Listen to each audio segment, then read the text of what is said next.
I think I just watched one of Diddy's defense attorneys self-snitch and expose himself mid-interview. You're on the defense, right?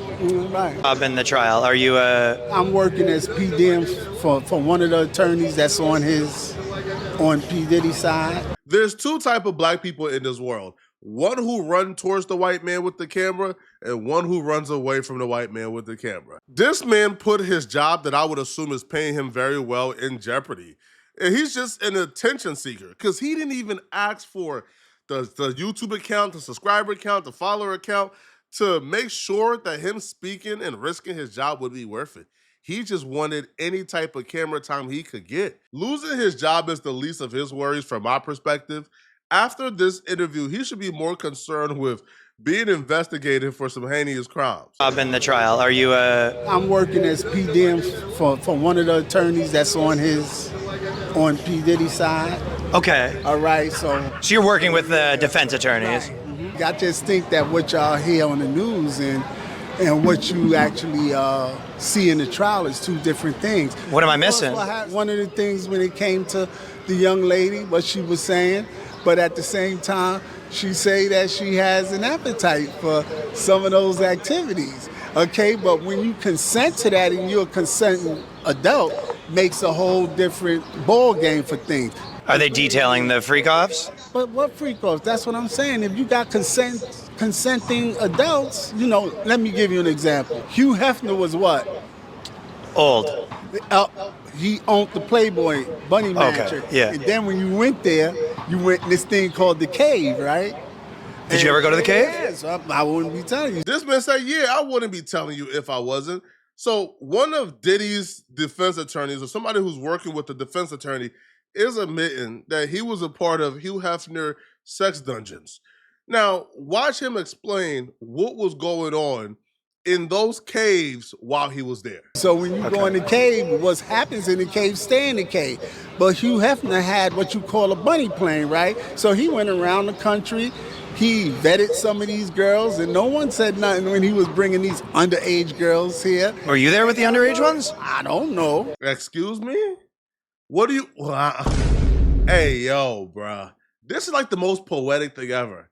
The dude who is part of making sure Diddy gets off some very nasty charges, come to find out, he's also nasty. What do you mean you don't know? This is like being asked, hey, bruh, were you at Epstein Island? And you say, yeah, of course. I wouldn't be telling you about my good time at Epstein Island if I wasn't. Well, were you there when Epstein brought the underage girls there too? I don't know. Sir, excuse me? This man gonna be the first ever member of a defense team who gets added to the RICO mid-trial. Bro, you are sick. You're a sicko. Now, if we want to look at the bright side, I see the vision. Maybe you need somebody who's a sicko. Somebody who has done similar sex crimes they're accusing Diddy of. Maybe you need somebody like that on the defense team so they could really navigate or to really explain certain things that only a nasty creepo can understand. Maybe Brian Steele is a genius and we not understanding the vision, man. Maybe the important questions like, how long does it take for the lace baby oil to corrupt the system of the victim?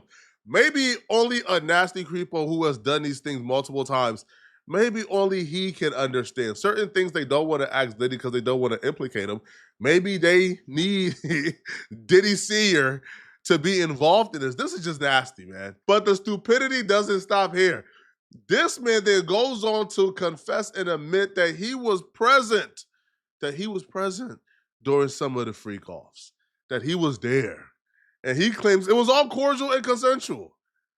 This man is claiming to be a part of Diddy's defense team while admitting publicly that he needs to be subpoenaed, he needs to be investigated, because not only was he in Hugh Hefner sex dungeon, where there may or may not have been underage women there, but he was also a part of the Diddy freak-offs. I'm just saying, no one said anything. So why are we saying something where this man had a party and you had consenting adults? I didn't see one underage girl get on the stand yet and say he did X, Y, and Z. I heard a bunch of adults saying this is what it was, and it's like a gossip contest. Were you there when the male prostitute, the Punisher, went on stage? Oh, yeah. I know him personally. You know the Punisher? Yeah, I know him personally. That's the one who had on all the black things. How do you know the Punisher? He's related to somebody that I know. So he was selling penis pumps and dick pills and stuff like that. Right. And he said he had trouble getting it hard when Diddy was yelling at him, right? Right. So how was his testimony? Consenting adults. I'm going to say it again. You know, what do we need when you have consenting adults at a party where there's sexual activities going along, as they would say, like a swingers party, you know, where a bunch of swingers be at? Same thing, contrary, right? This is what she said. She wasn't no gun pointed to her head. She was at this location willingly. You understand? Okay, and then she had a ulterior motive, correct? What's the ulterior motive? She wanted her career to take off, right? Have you ever been to any of the freak-offs? I would say possibly. You understand? But I say it was cordial. You had a lot of powerful people let me not use the word powerful, but you had a lot of people in the industry that was there. Was Ashton Kutcher there when you were at the freak-off? Well, there'd be a lot of people there. You're talking about a venue that's probably double size as that, so you never... Wait, he has there was like a gymnasium freak-off? It's like the establishment, the venue, you know, is a very big location. So when you go there, you don't get to see everybody that's there. It's so big, you stay to your northeast corner of the freak-off. Yeah, you don't just go in there and you say, oh, that's Leonardo DiCaprio. You hear a lot of the things that is being said at the trial, but you never see what happens when the high-powered attorneys start executing a cross-examination of these individuals. You find out it doesn't add up to what they've been saying. I wouldn't care if Christ comes back tomorrow and tell me that no crimes took place during a gymnasium-style freak-off. First off, anybody capable or thirsty enough to participate in that, I expect the worst from you, bruh. I think you will F a dog if you will participate in a gymnasium-style freak-offs. That's just me, though, man. Maybe I'm prude, but you tell me that somebody brought a stiff wood to a gymnasium-style freak-off, bruh, there's very few things that I will be shocked that you stuck your wood in, bruh. That's just me, though. But that's beyond the point, though. Why is an attorney admitting this, bruh? We ain't hear about no gymnasium-style freak-offs during the Diddy trial. I'm starting to think this man is capping. Black folks, we got to do better, bruh. I'm starting to think this man seen a white man with a camera and a mic, and he decided, I'm about to give this man the interview of a lifetime, and I'm about to cap. Because when they began to ask him for his credentials, and you know, like they began to ask him for his name, I think it finally clicked within his head. Oh no, I'm admitting the crimes here. Let me get him out of here as fast as possible. Because as he's talking, other white folks began to gather around. Other media began to gather around. And they began to ask him the pressing questions like, yo, who are you? Why are you here? What is your name? I gotta go. That's not important. That's not How's it going in important. there? Said he's working with the defense. Oh, you're working with the defense? Yeah, somewhere along the line in there. Are you a jury consultant? Huh? Are you a jury consultant? Maybe. Are you an attorney? Are you Yes, a I am. president? And I Yes. see. That's Look right. nice. Your picture is Oh, thank you. nice. It's nice. What agency you I'm with work News for? Nation. And you're on the defense, right? Right. Do you mind saying who you are? No. It's Okay. not. I can't do that. All right. He was at one of the parties, though. Okay. I was here first. Sorry about that, brother. I was here first. I was actually here first if you want to get technical, You were yeah. here first. I was interrupting your All right, I'll tell you interview. what. This is a serious case. We don't want to hear about penises. Well, tell that to him. He was bragging. Can I just get my interview and I'll get the hell out your way? Oh, yeah, I'm just going to be here. Okay, me and this lady right here, Laura we're gonna do it over. And what is your role?